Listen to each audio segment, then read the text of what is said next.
భయపడి భయపడి చచ్చే కంటే ఒకేసారి నిజం చెప్పి చావడం బెటర్. నువ్వు ఫోన్ తీ, కాల్ చేయి, చెప్తాను.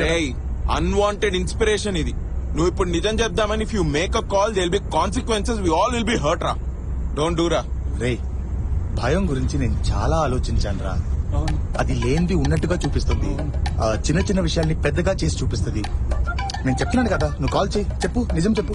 ఇప్పుడు నువ్వు నిజం చెప్దామని ఇంటికి ఫోన్ చేసి వాళ్ళకి చెప్తే ఎవ్వరు నేను దగ్గరకు తీసుకొని భారత రత్న ఇయ్యరు. ఇప్పటి వరకు ఎందుకు చెప్పలేని కోసి కారం పెట్టి నిమ్మకాయ చల్లుతారు. చెప్పదు. రే, అబద్ధం ఇవాళ జాలీగా ఉంటది, రేపు కష్టంగా ఉంటదిరా. నిజం ఇవాళ జాలీగా ఉంటది, రేపు కష్టంగా అంటే నేను అది సరిగ్గా చెప్పలేదేమో, బట్ నువ్వు సరిగ్గా చెప్పరా ప్లీజ్ రా. నువ్వు చెప్పు, నేను చెప్తున్నాను కదా. అరే, ఐ నో విమెన్ ఫిజికలీ రా, అంటే సైకలాజికలీ. చెప్పదు. రేయ్, చెప్పదు. నీ ఫ్రెండ్ గా చెప్తున్నా,